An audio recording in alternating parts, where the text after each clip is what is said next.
I am very excited to start. We obviously have a lot of speakers. I'm especially excited about today's speaker. I'm not going to do his long introduction because he's done so many amazing things. But Dean Richard Lyons was the Dean of the Haas School of Business for 10 years.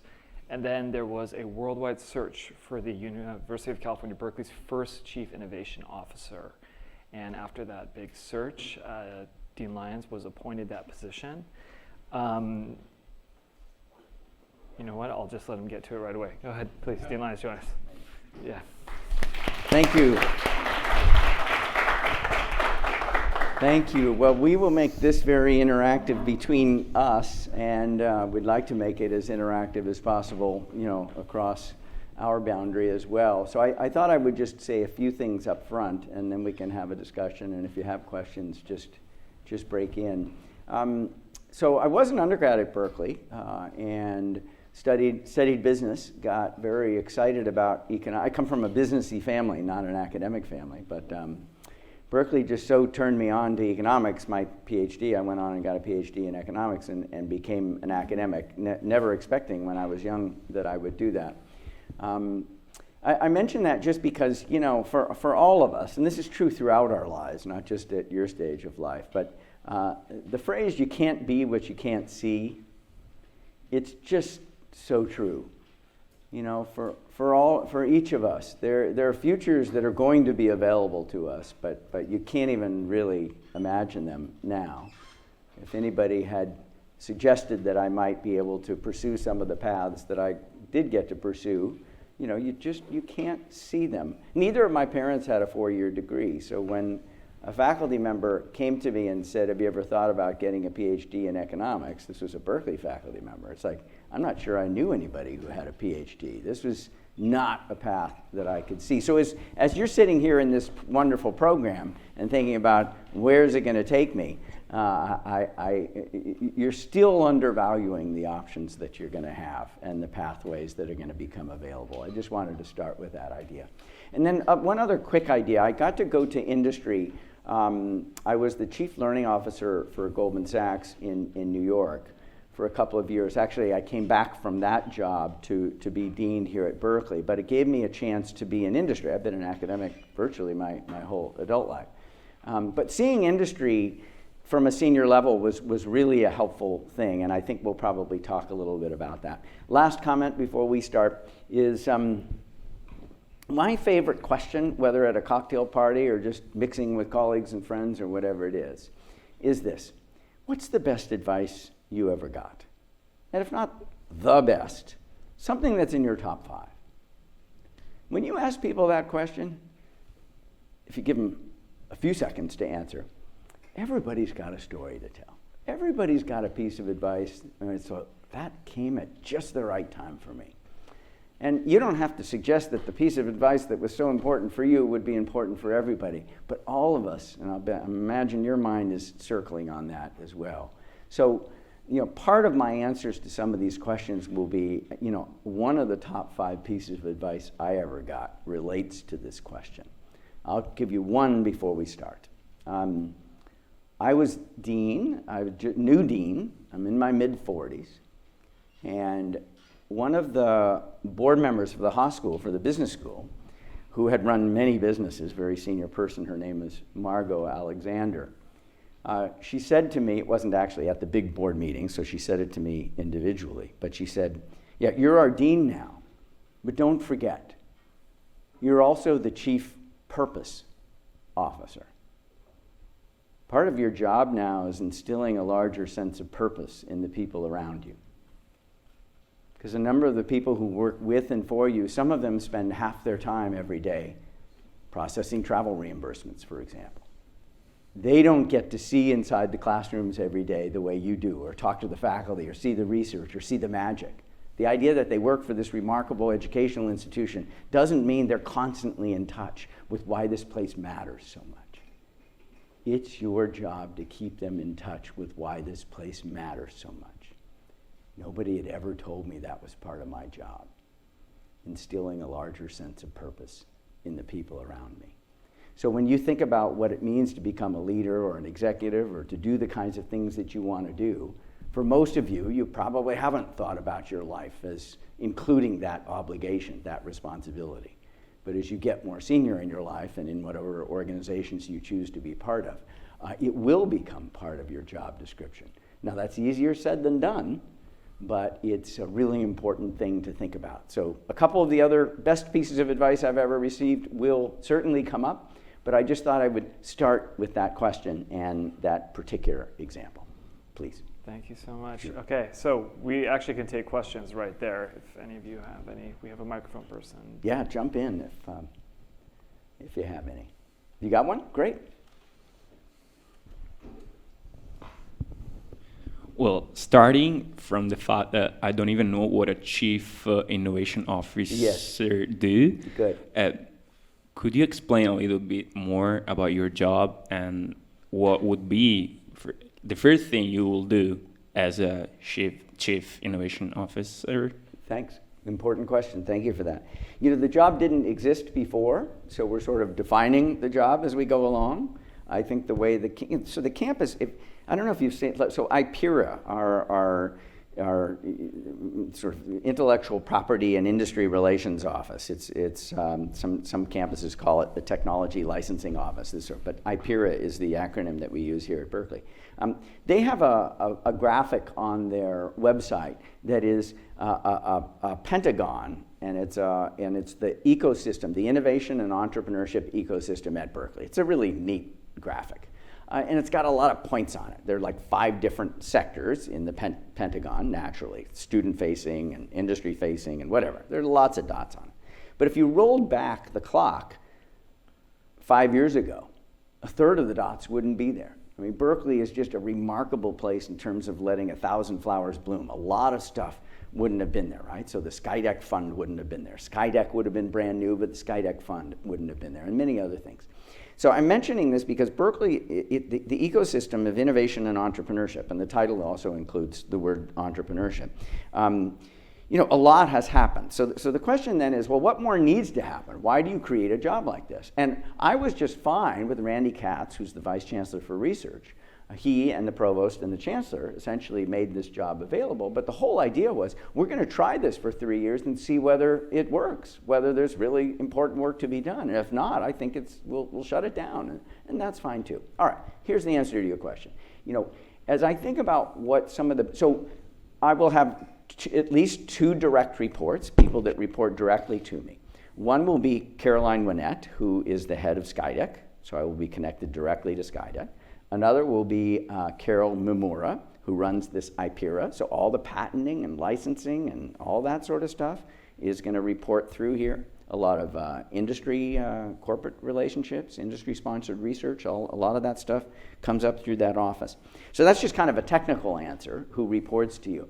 But let me share with you, when you start thinking about, all right, I don't start, as was mentioned, I don't start formally until January. I'm teaching this term.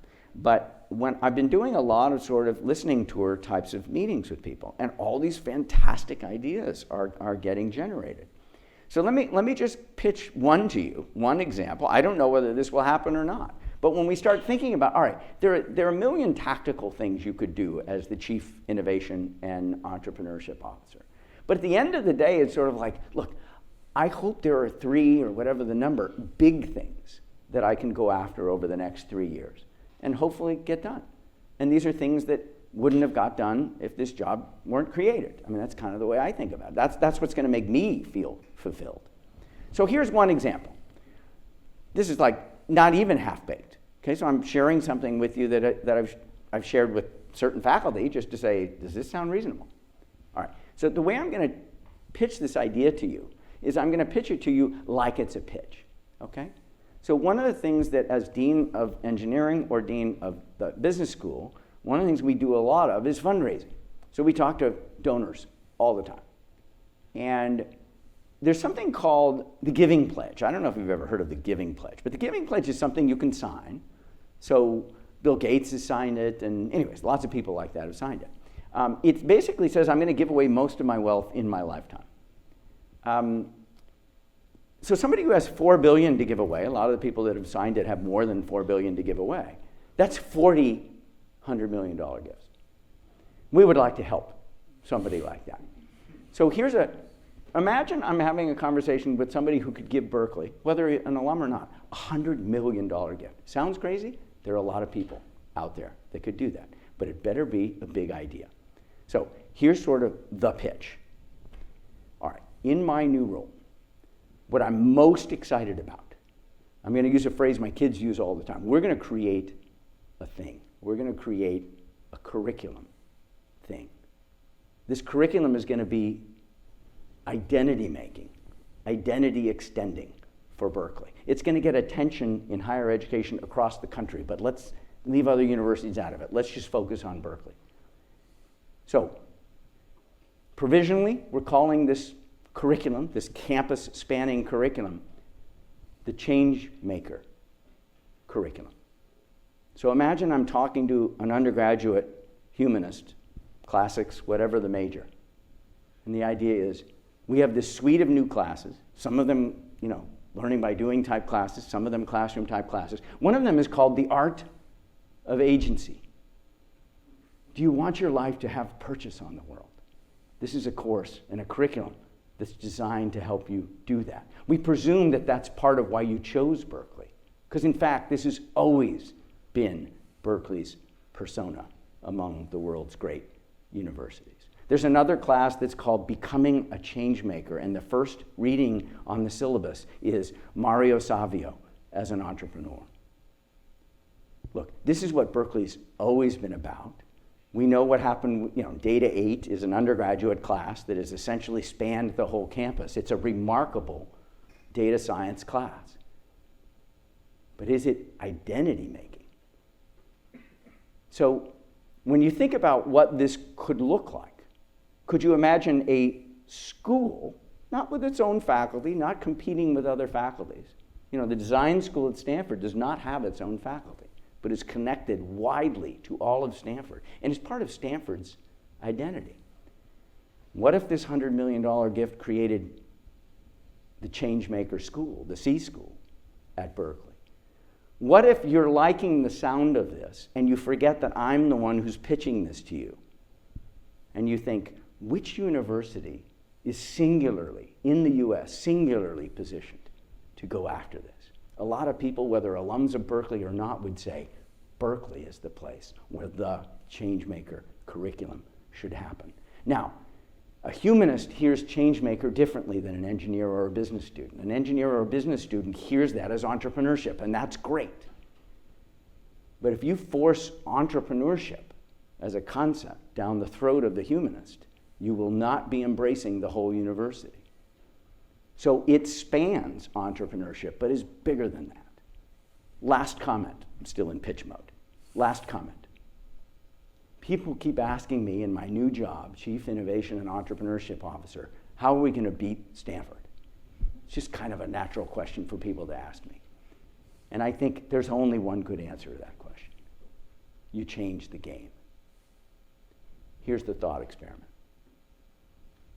There are two things universities can be known for: entrepreneurship, change-making. There are two universities, Stanford and Berkeley. You can be known for one or the other. Not just known for, but really deliver on. Berkeley gets to choose first. Which would it choose? Berkeley would choose change-making, partly because it nests entrepreneurship and is larger than entrepreneurship, and partly because it's what Berkeley's always been about. So let's do this. Now, when people thought about this job description, nobody was thinking about, and I'm out of my pitch now. When people were talking about this job, nobody was thinking about curriculum, right? They were thinking about which accelerator should we launch, which venture fund should we launch. That's why a job like this is fun for me. When you can paint a picture of the future. I'm not saying this is definitely a success. I'm not saying this will happen. But what makes it fun to be in a leadership role like this is with input and ideas that I've been gathering from a lot of other people. If you can paint a picture of the future that people can see and say, not sure how we're going to get there, but let's try. Because it would be great to be there. That's what makes leadership fun. So we're still defining it as the quick answer, but I think there's some really big ideas we could go after. And And that's, I hope, will end up being one of them. If I had 100 million, I would give it to you. All right, Yeah. I'll take it. We'll do sold. it. Do it. Okay. I had a lot of questions, but I think that they're a lot less relevant now about your history and background, after that. So, maybe I'll just change course entirely. Maybe you can define for us, what do you mean by change making? Yeah. To the person that is not Thanks. totally fluent with that, if you had to explain Yeah. to students that wanted to be involved in that, what would that mean? So look, I love the question, and we have to define it sharply. I think I use that sort of rhetorical question. You're a humanist. Do you want your life to have purchase on the world? So the word that works really well for me, I don't think it works for everybody, is agency. People want to feel like their life matters, like they've had an impact on something. And when you don't feel like you're having impact, people get depressed. They don't feel fulfilled. It's really a fundamental human need. So what is it that at a university, how do we help people have a life of agency? But let them define what agency looks, right? You can imagine a lot of humanists on campus, when they see the word change maker, they think activism, they think social change, they think civic organizations, they think mobilizing for climate change, which is fine, right? But it's sort of like, have some agency in your life, please. We need you to want to have and to pursue agency in your life, and that's what Berkeley's about. So I think, when you think about what topics does change making go after, I'm a business school dean, right? So I think entrepreneurship, I think commercial, I think companies, they're changing the world very, very rapidly, right? But there are just a lot of people elsewhere on campus, which is great, that don't naturally go there. But there's room in the concept. It's capacious enough for people to say, if the theme, if the red thread through all of this is agency, for want of a better word, it's like Berkeley is about that and always has been about that. Okay. We had a question in the back. Please. Wait for the microphone, please.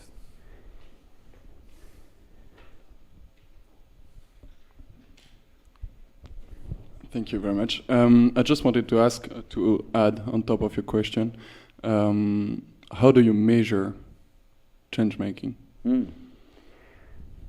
Super important question. One of the topics that I think we'll get to, a big project that we worked on at the Haas School was defining a set of values. We call them defining principles or defining leader principles that gave the Haas School identity.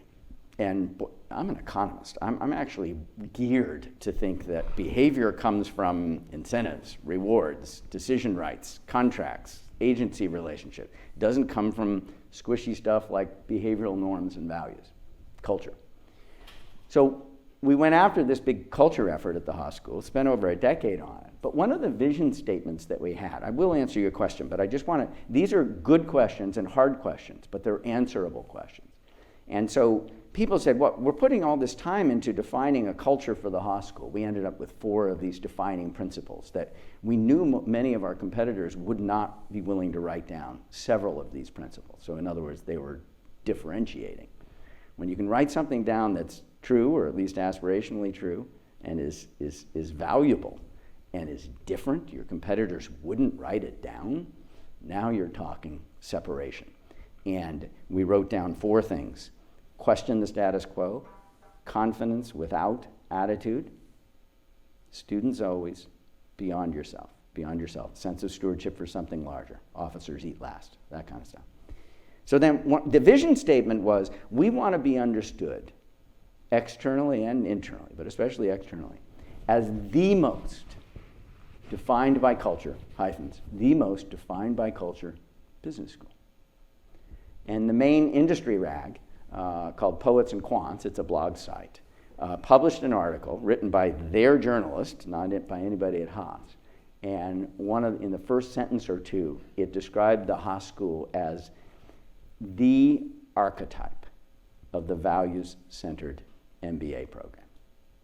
So, it is hard to measure delta in a lot of these sorts of situations. But to answer your question more specifically, for a business student or an engineering student, engineering or entrepreneurship is a pretty narrow way to measure it, but we can put all kinds of gauges on entrepreneurship. You know, how many got above this level of funding in a year, right? I mean, a very natural thing. How many of them got this big over what time period? So there are lots of ways of thinking it. But you could also go even further upstream in the funnel, right? It's sort of like how many of your MEng projects, you know, became Skydeck, hot desk companies or what have you, right? I mean, there are just a lot of ways to think about that funnel.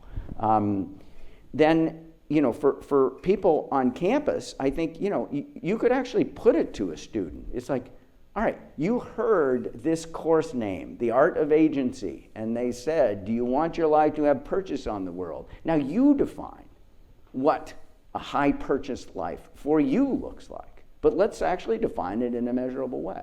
And I think part of the beauty in this is that people would define it very differently. For me, I'm an idea person. I just get off on ideas. Not everybody does, most academics do. But if you ask me, well, how do you define purchase in your life? What are the things that have happened in your life that make you feel like you've had the most agency you've ever had? What are the hot spots in terms of agency in your life? I'm 58, in your 58 years. Is it when you were making the most money? Absolutely not. It's when, and I could answer the question directly, but I think all of us have an answer to that. All of you. If you said, when was the time in your life when you felt like you had the most agency, the most sort of impact on things that matter? And why do you feel it was that way? And how do you build more of that into your life? So the question's a great one, but I think even things like show me that culture actually moved the dial. Show me the data. In fact, the MBAs, when we asked them, you know, why did you choose this school? A bunch said reputation. A bunch said because I want to be in Silicon Valley. And 3 times as many said culture-defining principles. They're choosing the school because of it. So, great question. How do we measure these things? But you know, we can come up with some pretty creative ways to put gauges on it. But I think we're going to need to be flexible with a word like change maker. Yeah.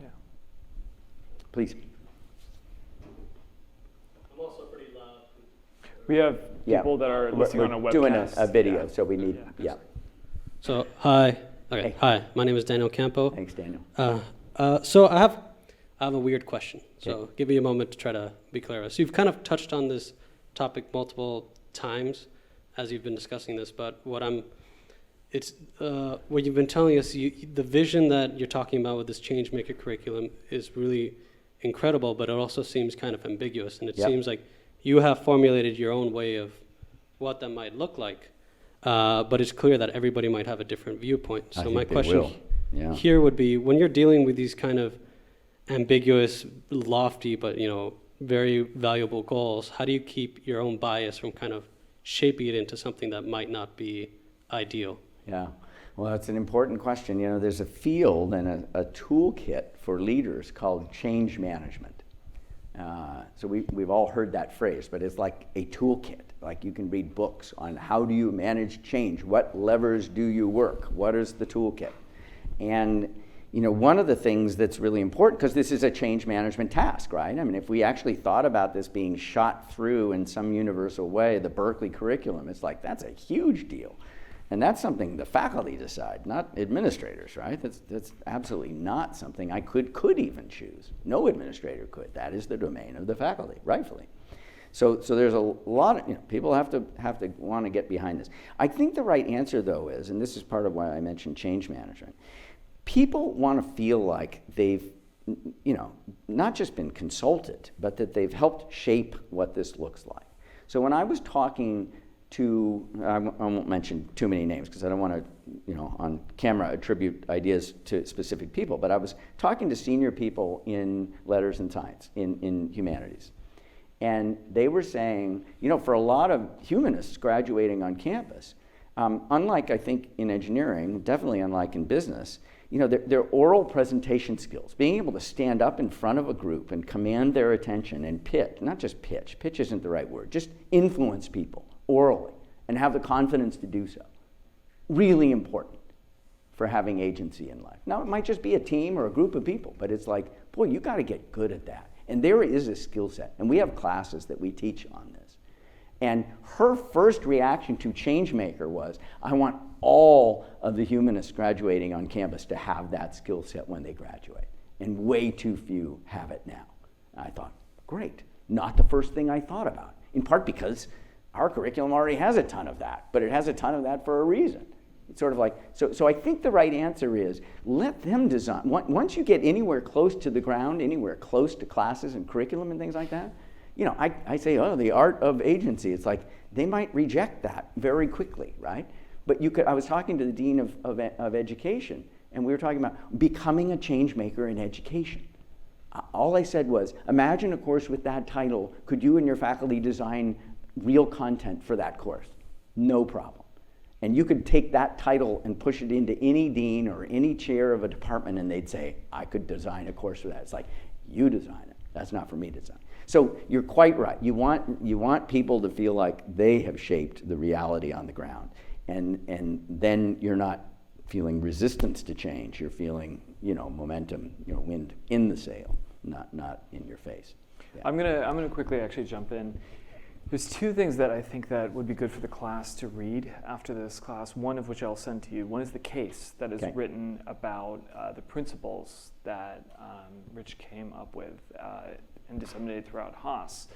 And that case goes into a lot of detail about, you know, he wanted to leave a lasting legacy as his time at Haas was winding down. He wanted to impart a set of principles so that Haas would be able to carry on without him.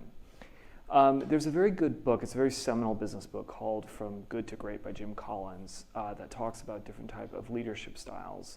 And you know, the kind of highest echelon of leadership is something they describe as level 5 leadership that has certain qualities to CEOs that they've done regressions on or leaders over the long term. And among those qualities that they describe, the way to become actually a level 5 leader is to leave a lasting legacy, that you prepare for your own departure, that an organization will be set to function as well without you as it did with you, which is definitely something that the case really, really exemplifies. The second part of that is about humility and allowing exactly what Rich just said, allowing the people below you to make decisions and execute, you know, if you set a vision, to exactly do that, to let, you know, an organization achieve the goals that it has by allowing people to do their jobs effectively. In the case, if you read it and then, you know, there's also a shorter article by Jim Collins called Level 5 Leadership that you can kind of correlate and see how all those skills are really exemplified in Rich's leadership at Haas. It's very interesting. Thank you for saying that. Yeah. Yeah, there's a great book. I remember reading it years ago, and it, you know, that mix of drive, because, you know, they lots of research went into this, and they said these two defining qualities of these great leaders. One of them, humility, is the word they use, and the other, drive, effectively. They may have used a slightly different word for it, but I think of it as humility and drive. But you know, when we wrote down at the Haas School confidence without attitude, i.e. confidence without arrogance, it would be ridiculous for any business school to stand up and say, the only way you can succeed in business or elsewhere is to not be arrogant. That is just patently false.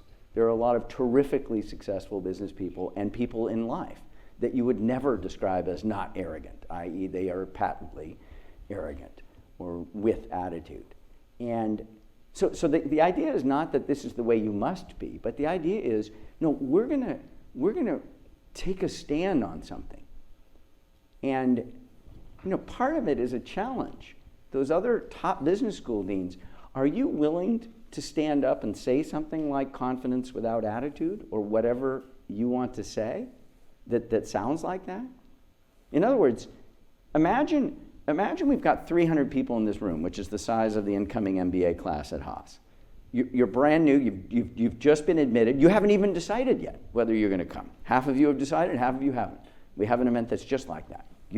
Those who haven't decided, there are 2 or 3 other schools you've got into, and you're trying to decide whether to come or not.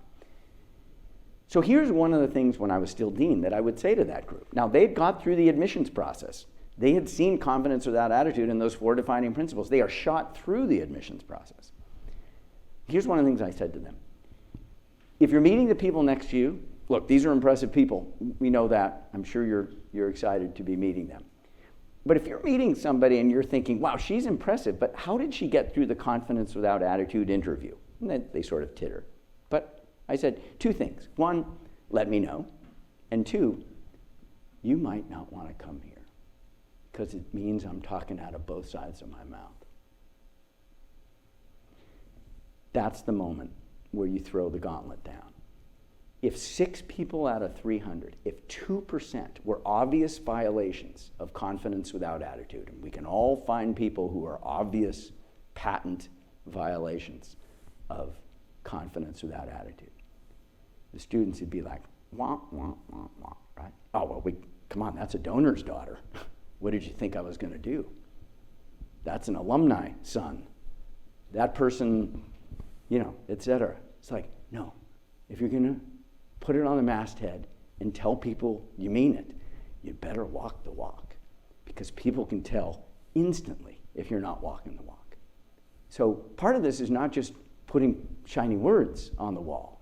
It's being willing to say, if you see violations, don't come. We mean it. And private schools that depend on philanthropy and are willing to make admissions decisions based on philanthropy can't play this strategy. Cannot. If 10, 15, 20%, whatever of your class is being admitted for other reasons, then people would always listen to what you say and say, wah, wah, wah. So part of why Berkeley is what it is because we don't do admissions that way, and it allows us to play a pure, straight strategy. But you have to play the strategy. When I first became dean, I went on the website of the Haas School, and I searched for core values, principles, culture. 2008, nothing there. Now, does Berkeley have a culture? Does Haas have a culture? Of course it did. Every organization has a culture. But were we being intentional about it? Were we calling it out? Were we telling people, don't come if you see that we violated it? I mean, stand for something, please. There's so much clutter out there. It's like, take a stand. That's what people want to see from their leaders. Take a stand that's hard.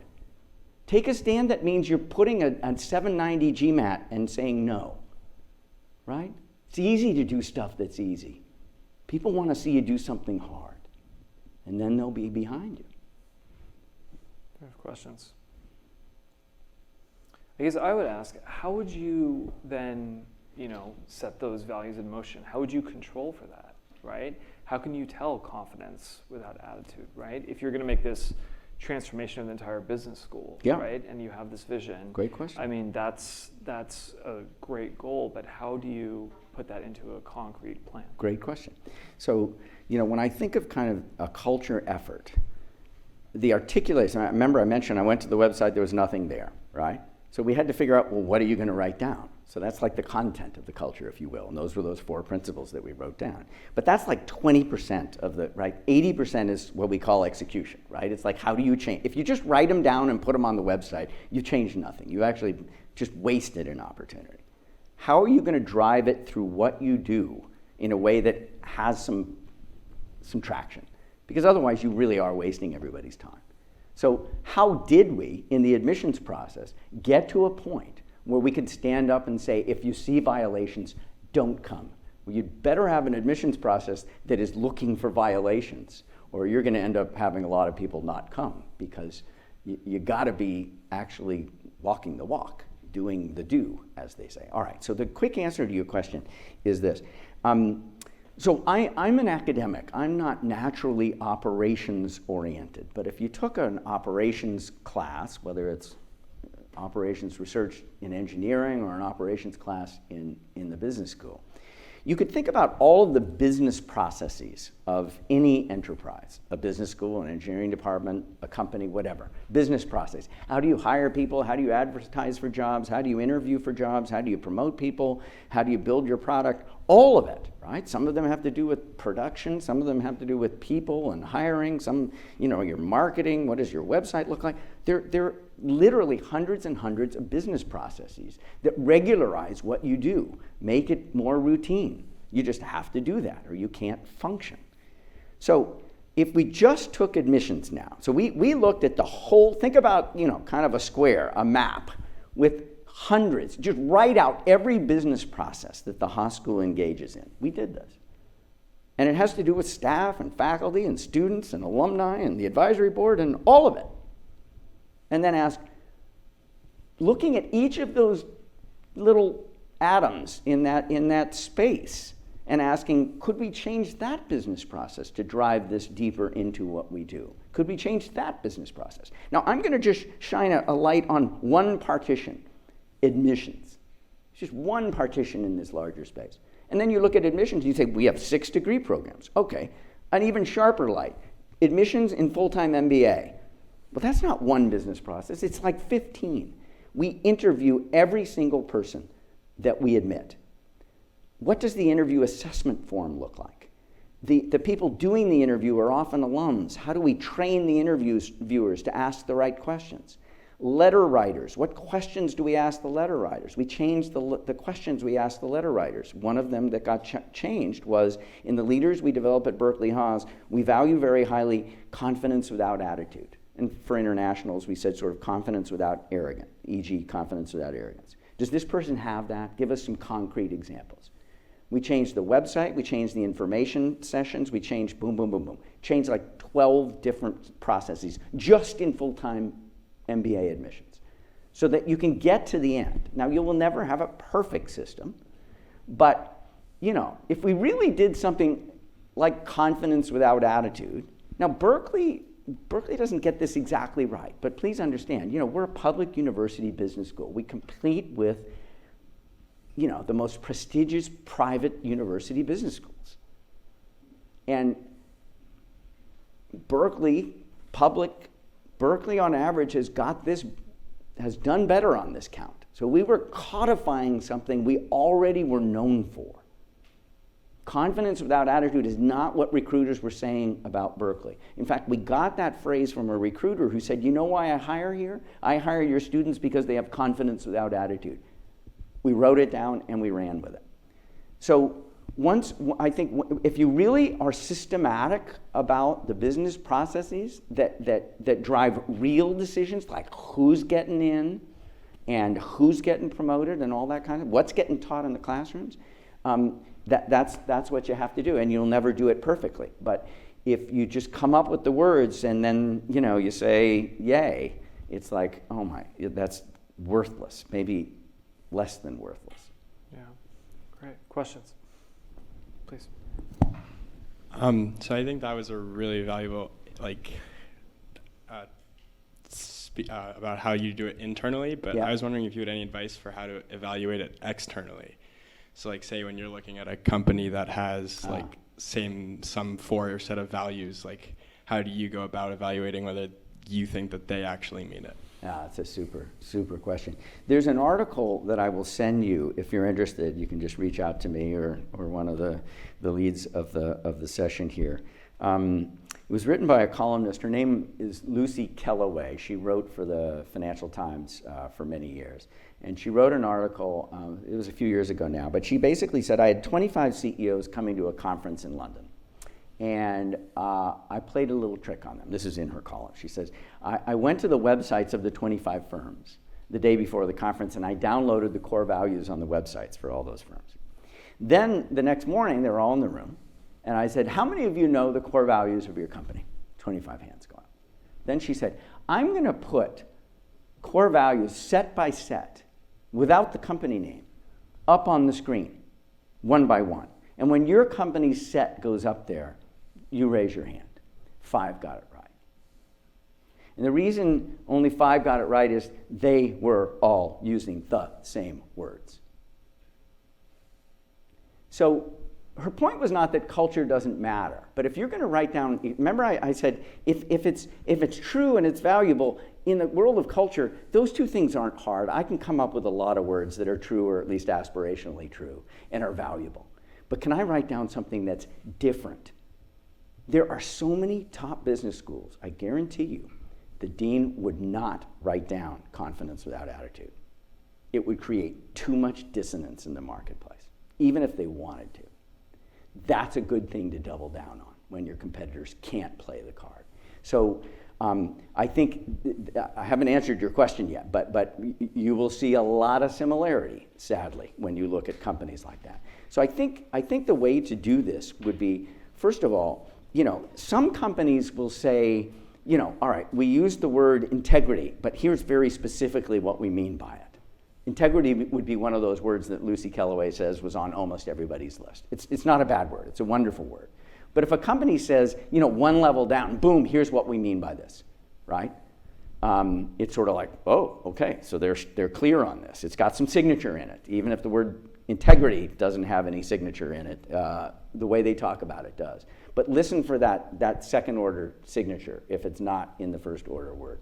A second thing is, just ask the people, how real is this? Does this feel real? Especially for people that have worked in multiple firms in the same industry, right? People that have cross-firm experience, because firms might be using the same words, but can feel pretty differently. So those are some of the things to try to look for, but it is hard. And then I think, a third thing maybe, people talk about kind of the unwritten culture, right? It's not what's on the website. It's sort of like, so I'll share with you. I got to, the most interesting culture project I got to work on before I got back to Berkeley was when I was at Goldman Sachs. And the project was, we were interviewing outside hire managing directors. So an MD, a managing director at a company like that, in that industry, roughly the top 5% of the company. So these are quite senior people. And when you hire somebody from the outside at that senior a level, it's like, you don't want to make mistakes. It's expensive. You have 25 interviews. You're moving somebody from a different city, whatever. It's really, so their technical competence is not in question. They're 25 years of experience somewhere else. But their culture fit is in question. And when you have people that come and then they last for 6 months and they leave because they couldn't acculturate, because the culture felt foreign, it's like, whoa, we have to solve that problem. So we did a lot of ethnographic research, right? We just interviewed a bunch of people who were 3, 6, 9 months into Goldman Sachs. I was in the human resources division, what they called human capital management. As chief learning officer, that was sort of where I lived in the company. And so it was natural for me to do some of this work. We created a document that we presented to the CEO and the management committee, and the document was called The Top 5 Culture Shocks Experienced by an Outside Hire MD. That was fascinating, because we'd meet with these people and just say, what's hard? Nobody says, oh, this business principle on the website was foreign to me, right? No, they're talking about, like, in the office yesterday, somebody did this. It's like at Citibank, people never did that. It just blew me away. And I could give you some examples of what these things look like. But when you talk about that kind of culture shock level, it's like when somebody, if somebody's interviewing, you could say, could you think back to when you came to Deloitte, whatever the company, and what things did you notice that kind of stuck out as wow, this is different than what I'm used to, because those are often telltale signs of what culture really means in terms of behaviors on the ground. Yeah, great question. I would add that McKinsey had a study done about 10 years ago that showed about 70%, and why I say this is so you understand the importance, I think, of why Richard puts such an emphasis on culture. 70% of organizational transformations end up failing, and of those that fail, 70% of those failures are because of culture problems. It is critical to any type of organizational transformation. There's again, if you're more interested in this, there's a book by a senior partner of McKinsey named Scott Keller called Beyond Performance, he was a speaker for me last year, actually, very dynamic. And the book really explains exactly, again, what Rich has put into practice, which is the difference between organizational health and performance. Performance got a more long-term, how does it perform? And health, it's the culture, right, that you have to address before the performance. So that's a very strong book if you're interested in this topic. If I would just add one point to this, because it relates to exactly what you said. So Indiegogo, which is one of the crowdfunding platforms out there, was started at Berkeley. And one of the founders came and gave a talk. So this is like startup culture, right? You think, come on, our job is to ship. Our job is not culture. It's like we don't have the bandwidth to think about culture. But more and more entrepreneurs, right, whether they're trying to learn from Uber or other companies that have really stumbled on culture. It's like, no, think about culture a little earlier, okay? When your team goes from 10 to 20 people, that could be a huge culture change if there's no intentionality around culture. Anyways, one of the things that they did when they launched Indiegogo, I don't remember at what size they were, but they asked people, what is it that gets you out of bed in the morning wanting to come to work? Why are you excited about being part of this venture? And then they took the words and descriptions that people had and they built a culture around that. They articulated the culture around that. So in other words, it's like, what's the goal of the culture? If the goal of the culture is to make people want to come to work and feel purpose in their work, you could design a culture with that goal in mind. At the end of the day, culture is not just a nice to have. We didn't pick confidence without attitude just because it's kind of, those are the people I want to have dinner with. They might be the people I want to have dinner with. They in fact are. But the point is, we think that's where leadership should go. We're in the human capital shaping business. We think that that's where leadership should go. So this is an important part of what we're trying to do. It's strategically relevant. It's not just nice to have. And so when you start thinking about, all right, my company right now, what are we trying to do?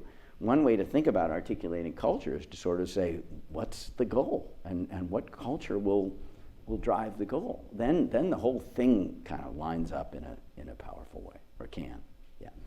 So we're going to shift topics. It's interesting, we're working back today. We started at your current position, or your new position, and then your time as dean. Did we have a quick question? I wanted to get to one other thing. Did we have a quick question?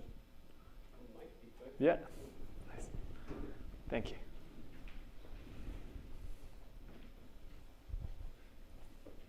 Thank you. So you mentioned before how important it is in people's self-satisfaction that they feel like they have agency. And you mentioned that, I'm not sure if it was brought into this role or in Goldman Sachs, that you were really, it was very important for you to give purpose to your employees. Yeah. I was wondering, how do you do that? How do you give people agency and purpose? Yeah. Even in companies that are massive and there's some people who, Super. it's very difficult for them to feel that way. Super question. And it's it's one of those things that's easy to say, and it's sort of like, wait a minute, what would I do here? So I'm gonna share a story with you. I guess I'm on video, so that's okay. But I won't use the name. You might be able to guess the name. But anyways, part of it is, there are things, it was in my dean role specifically, or not, that came up, chief purpose officer. And part of how it was framed to me is that human beings are purpose consumers. We're all purpose consumers from day one. But there's a point in your life where you start becoming a purpose creator, a purpose supplier, right? That chief purpose officer is that transition. And many of us really don't think consciously about that until much later on in life. And the toolkit that seemed most natural for me was storytelling. So I as dean get all these great stories that are sent to me in emails or whatever, stuff like that. It's like, did it make my day? Of course it did. But did I share the story? This would have made everybody at the business school's day. Be the chief storyteller. So I'm about to tell you a story that I told many times. It's on my phone, so I'm going to pull my phone out. So, and it relates to stuff that engineering and business do together. So we launched MET, Management, Entrepreneurship, and Technology, the new dual degree undergrad program. And there were some funders of this program that were absolutely fundamental to getting this program done. And the principal funders are really well-known, super successful people. I won't mention the names, that's not important. When we first launched the program, like put it on the application, it's happening, press release, all that stuff went out. So it's a dual degree undergraduate program at Berkeley. It got a lot of attention. And on Facebook and other social media, young people were posting these messages. It's like, I want to go back to Berkeley and get another degree. I want to do this again. Or this is like perfect. This is like designed for me. And they're just putting on all these gorgeous comments, right? And so what we did, Shankar Sastry, who was the dean here then, and I, and we're close friends, we pulled 10, 15 of these sentences off of the website the day it launched, and we sent them to the donor, to the principal donor. Again, somebody who's just, a remarkably successful human being. And here's what he or she wrote back, right here. This brings tears to my eyes. Thank you both so much for believing. You will both do, talking to me and the Dean of Engineering, you will both do more significant things in your careers because you educate and touch so many people.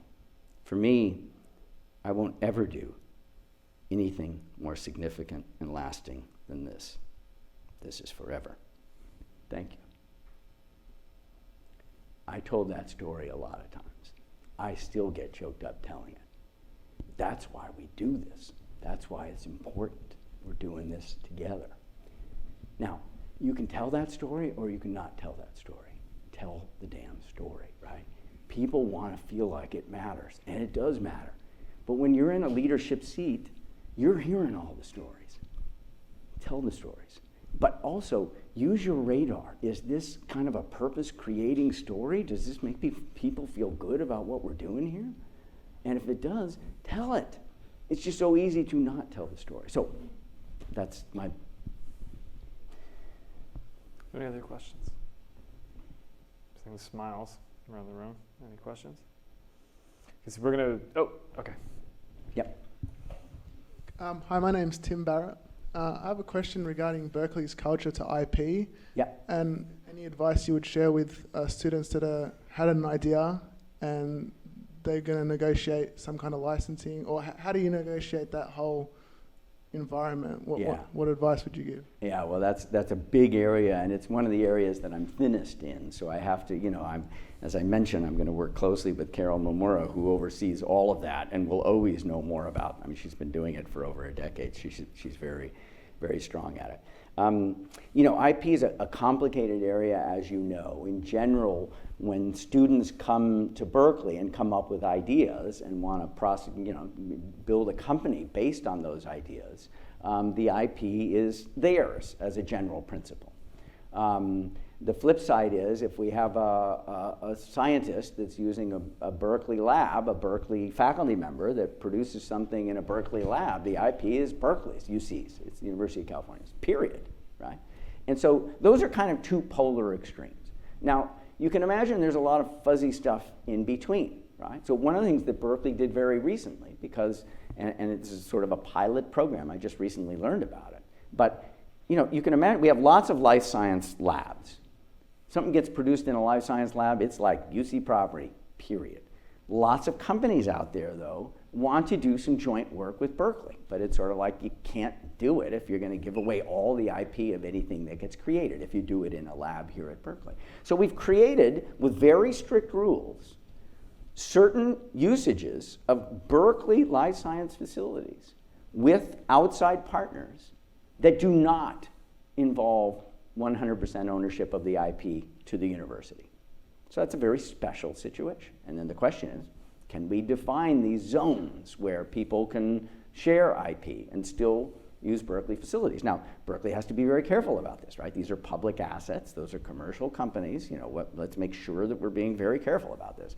And we are. So your question was more about students. I think, some students, the IPERA, this IP office, can be very, very helpful in giving you advice about patenting and things like that, and provide you services and that kind of thing. So there's a service bundle that's available there. When you go down that path, usually the university starts participating in some way or another in the IP. As a student, if you said, look, I want to avoid all of that, I'm going to hire an attorney that's outside the system and I'm just going to own all of it, that's another option. So I'm not giving you a sharp answer. I think you can go to IPERA and find out what services they could provide and what kind of IP and licensing commitments you'd be making if you use their services, and then look at the outside option where you don't have that and try and make a call based on that. Unfortunately, it's going to take a lot of judgment. Some people go one way, some people go the other. But for some people, having that kind of connection to the university, even though you're not formally obligated to have it, is pretty valuable. And it would really depend on the idea, I think. Sorry, it's so muddy, but it's a complicated area. Yeah. Okay, I want to cover his Please. Rich's time at Goldman Sachs, which is very interesting. So, as Rich mentioned, like I said, we're moving backwards. You know, he was faculty and then became chief learning officer of Goldman Sachs. As we discussed before this, I worked at Goldman Sachs briefly. There is no company that I have ever seen that has a more defined culture than Goldman Sachs. Yep. It is just Totally agree. rock solid. Totally agree. And not to everybody's taste. No comment. But I will say that you know, it's more rare to see faculty members go into industry than vice versa. Industry, you know, experts become faculty. So first of all, how did that job kind of come about? You left Berkeley to go to Goldman Sachs. Yeah. And what was your role there as chief learning officer? And I guess longer term, what was the kind of takeaway after you worked in industry and came back here? Because one of the kind of criticisms of business school has been that a lot of the faculty are pure research oriented. And they simply are repeating cases. And it'd be like a nurse who's never put in an IV teaching classes. That's all the time we have. Thank you very much for coming out today. So that's a great question. It's one of the It's a long-term really criticisms important of business school, and you know, and I think there's some validity You're to it. You're absolutely right. Yeah. And so, having gone into industry and then coming back, you know, what was your takeaway? Did that shape any of your approach to being dean then? Yeah. Thanks. It shaped it a lot. So I was not looking to go into industry, is one thing I should say. So chief learning officer, at least at Goldman Sachs, the focus of it was leadership development. So there was something called Goldman Sachs universities. And so like, how do you train young people, analysts and associates, sort of early career people in certain derivatives and things like that, you know, pure financial stuff, right? So the Goldman Sachs University is like a little university within Goldman Sachs. People don't want to work at a big firm like that unless you're going to educate them in a very practical way. So corporate universities are very real and a very important part of how Goldman gets young people to choose Goldman, right? We've got Goldman Sachs University. We have all these classes. Okay. But it was less that reported through me, but there was also something called Pine Street, and Pine Street was much narrower. It was only for the managing directors, and it was focused on leadership development, and that's part of why they brought me in. Now, I am a finance guy. I'm an economist, and I do finance research. I am not a leadership guru, right? There are people that write books on leadership, and that's not my field. So it was a stretch for them to bring me in. The way it started, I got a call. There was a guy named Scott. You wouldn't know him. His name is not as important. But he had worked at Goldman. This was 2005. And I get a call from Scott. He was helping advise us on our Master's in Financial Engineering program. And he had retired from Goldman at that point. And I had been acting dean for 1 year. And he'd seen me as an acting dean. And he said, why don't you interview for this job, chief learning officer? And it's sort of like, what? Why would I do that? And he, you know, he's saying, I think you'd be really good at it. And I thought, that is just crazy. And I wasn't looking. And he said, just talk to him. So just talk to the headhunter. So I talked to the headhunter, and then I did one interview. Anyways, all of a sudden I'm thinking about this. It's like I could go on leave for a year or two, maybe stay at the end of it. I don't know, but I just see what the heck's going on here. And it was. Look, I didn't know whether I was going to survive. I don't want to make it sound like it was easy. I think in my adult life, I had more confidence in graduate school that I would finish my PhD, which is one of the times when you're least confident, I think, or as an assistant professor that I would get tenure, than that I would succeed at this job after having been there 6 months. It was just like, oh my gosh, am I out of my comfort zone? I was in a totally, you know, for me, pretty foreign environment. At the same time, I have never learned so much so fast. It's just sort of like, wow. It was like, I mean, you've heard the fire hose metaphor before. It was just like, I'm meeting people I've never met before. I'm seeing things. It's just like, this is just fascinating. So I'm so glad that I did it. Anyways, he urged me to look at it. I had a couple of interviews. I started to get excited. I realized I could make it work with my family and went for it. And learned a ton. So let me just give you one example of, at the time, so I mentioned this is 2005. If you had asked me in 2003, whatever, just go back before this period. I'm an economist. I'm geared, as I said, I'm geared to think about incentives, rewards, contracts, decision rights, agency, right? I'm not geared to think about behavioral norms and values. I'm not geared to think about culture. That's what, you know, our management faculty do. That's not what I do as an economist and a finance person. I got to work on that top 5 culture shocks work, which, you know, at what point did the scales fall from my eyes? I'll give you one very concrete example. Here's one of the culture shocks on that list. You're sitting with somebody who's 6 months into Goldman Sachs from Citibank, name your bank. They're having trouble acculturating. It's like, what's hard? Tell us what's hard. Nobody says, boy, that 5th business principle on the website is the one I'm having trouble. No. It's like, here's a behavior that feels totally foreign to me. Tell me, what is it? And somebody will say, you know, I'm getting all these voicemails. I'm getting all these emails. Once a week, somebody slaps my wrist. A peer, another MD, slaps my wrist and says, Rich, I should have known that. And you should have told me that. Now, please understand, banking is rightfully a highly regulated industry. So we are not talking about information from investment banking, a mergers and acquisitions deal, getting into the trading room before it was supposed to. Regulators sit on the trading desk. They will close the bank yesterday when that happens. That's not what I'm talking about. The question is there a behavioral norm that gets senior people, all people really, but especially senior people, to share information with one another because it might be useful across business lines or across people? Now, it is human nature to hoard information.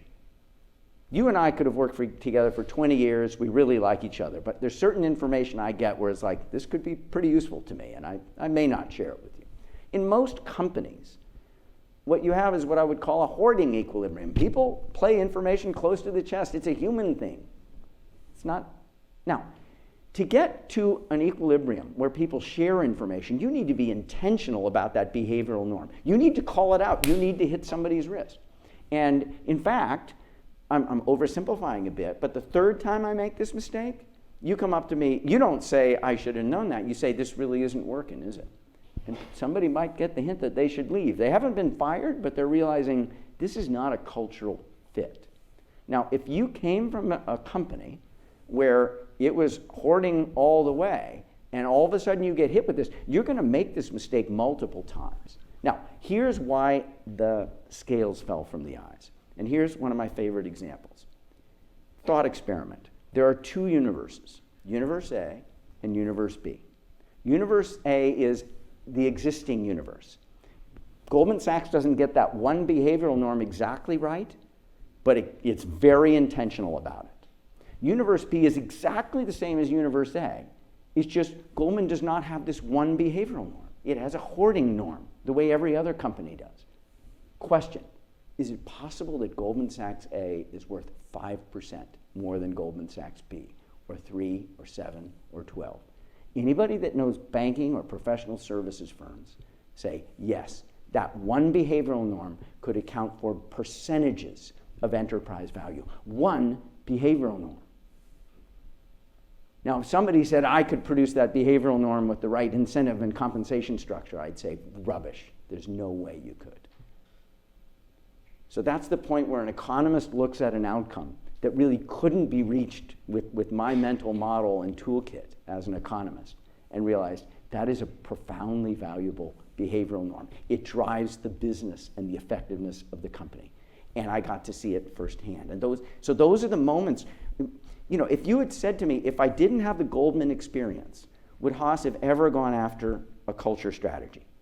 I think the answer is no. The culture strategy, a bunch of people worked on it. That wasn't just me. A bunch of people worked on it. But at the end of the day, you become a dean. It's like, what 3, 4, 5 things are the most important ones that I want to work on? Like I mentioned, that change maker thing. I don't know whether that's going to be one of the top 3 things I work on in my new role. But you're constantly thinking about what are the big needles? The small stuff you have to pay attention to. But if you want to lead and make change happen, it's like, what are the 3 or 4 big things? There's just no way that culture would have been on my radar screen if I hadn't just come through that experience. And so it's sort of like, wow. I mean, call it serendipity, call it what you will, but you're a product of your experience in such a fundamental way. Questions? I want to keep on asking all the questions if you guys have some. Okay, so kind of back to the earlier question I think I had, the second half of it, right? So the culture from Goldman Sachs, like we said, is very strong, and it kind of gave you the idea. Do you feel that it, affected the overall academics of Haas at all? Your vision for the academics and kind of what you wanted the students to be, and kind of how you overall saw what they were learning? Because a lot of different business schools kind of have a different vision for that.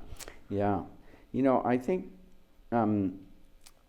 realistically there are only a small set of really big things you can go after, and if you're thinking about the curriculum, so there's the wider curriculum, the co-curriculum, and there's lots of stuff that isn't sort of in the 4-credit curriculum. But the 4-credit curriculum is owned by the faculty, period, and that's the right thing. So you come in as a dean and you have to kind of ask, all right, I only have so much fuel, I only have so much powder. Where am I going to put my energies? And curriculum evolution is not where I put my energies. It doesn't mean that I didn't see things that I couldn't learn from, and I would offer, obviously, comments. The one thing that I did feel was important was, if you thought about, putting new ideas into action. Let me define innovation as putting new ideas or new combinations of old ideas into action. One sentence. I did come in, having been at Goldman, thinking we need to get innovation drilled deeper into our faculty, faculty slot selection. We launched a company, well, engineering's gone even further than Haas did, but we launched a design thinking course and put it in the core. It's like, no, we're going to make everybody take this course. We called it problem finding, problem solving, PFPS. But we put it in the core, which is a big deal. That was the only sort of big curriculum thing that I said, I think we really need to do that. That wouldn't have happened if I hadn't been there. All of that said, the water was carried by other people. That course was designed by other people and so forth. So I think if people look back on my deanship, they'd say he was pretty light touch on the curriculum. And that's, again, just kind of a prioritization for me. Okay. Yes. First of all, thank you for being here. Sure. I'm David Tondro. At the beginning of just that sentence you had there, you said there's only a small amount of big things that you can make happen. Yeah. For us in the MEng program, we're only here for 9 months. Yeah. So that's even more imperative for us, or equally as imperative. And there's a ton of things going on here at Berkeley, from classes to our capstone project that we have to do for this program, to decals, to clubs and other organizations here, and to entrepreneurship. And I think a lot of us are interested in entrepreneurship. Should we get involved in entrepreneurship when there's so much that we have going on in our short time here? And if so, how can we get involved without stretching ourselves too broad and too thin? Yeah. Well, I think at some level, all of you should get involved, at least in taking the next step. Because it's too, people talk about the gig economy and so forth. It's like we are all entrepreneurs right now. You don't have to think about entrepreneur as narrowly, I'm founding a new company and it looks like this. If you thought, what's the entrepreneurial mindset? How do I live my life in a more entrepreneurial way? I mean, to kind of stretch the metaphor, I'm a hack musician, but I love playing the guitar. And when I hear somebody say, she has a style, that's an artist that has heard something over the course of their life, of their artistic life. They've heard something fresh and they've said, that's fresh. And they've integrated a piece of that in what they do. And then a year later or whatever time, that's fresh, and they integrate. And you do that 5 or 10 times, pretty soon you've got a style. You are singular. And people want to hear that. So we all are managing our own human capital that way, de facto, whether you're an artist or not.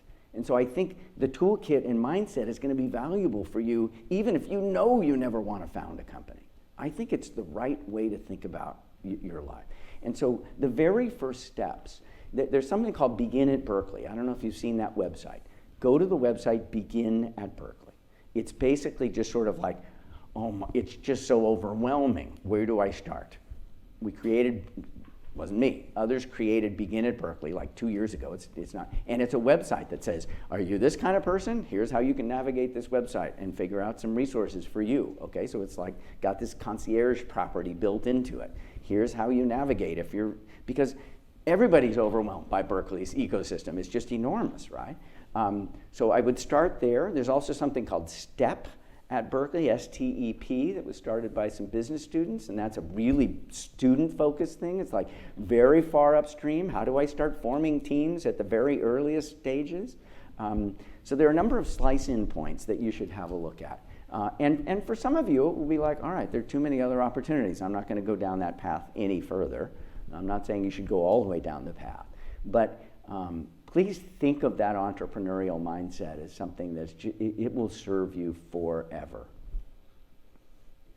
Okay, we're close to out of time. We started off with what advice do you have for them? And I guess, after your 24 years of being faculty, do you have any other kind of parting words for them that, you've seen so many students come and go that, the students that have made the biggest impact here at Berkeley and beyond, what advice would you have for them? What should they try and do during their time here? Yeah. Well, expanding on the entrepreneurial mindset, as a whole. So I think, I talked a little bit about Goldman as being a really tough time for me in the sense I just didn't know whether I was going to survive it, sort of succeed well enough to be able to stay there. And just the pace of learning, which was like multiples of, per unit time, multiples of what I'd been feeling in the prior years. And, this is, people say get out of your comfort zone, but there's certain things where, this is a pretty safe environment at the end of the day, right? This is a pretty safe environment for you to do some experimentation. So I think if you pull yourself out of your kind of natural operating zone, mix with people you don't normally mix with. Try and connect. Reach out. It's sort of like, I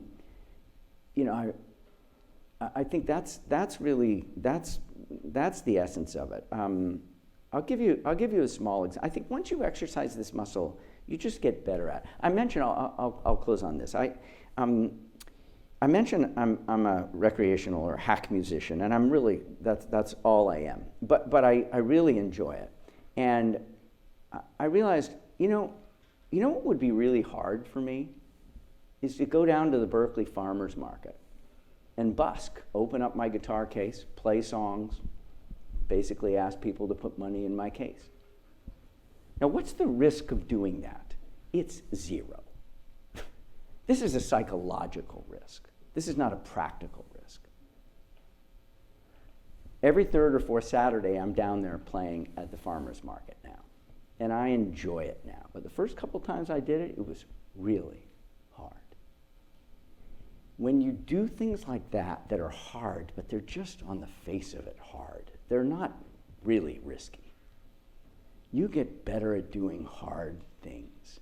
Tim Draper, a venture capitalist, some of you may know his name, he said before they bring people into their accelerator, they ask them to go out, like for males, this was the example he used, but he said, I want to know that you can go out on the street corner, right out there, and sell a stranger, or try to sell a stranger, feminine hygiene products. Can you do that? And it's sort of like, that would be hard for me. It's like, look, it's the same kind of thing. You got to get psychologically through things that are hard, that aren't really very risky. Some things are risky. You make a mistake doing certain things, you could really set yourself back. I was not going to set myself back by playing poorly at the farmer's market. Not substantially. Anyway, so look for stuff that's out of your comfort zone, but not really very risky. That will strengthen you. Very good. Okay, I think we're out of time. Thank you so much. My pleasure. Let's give a big hand. Thank you. Thanks.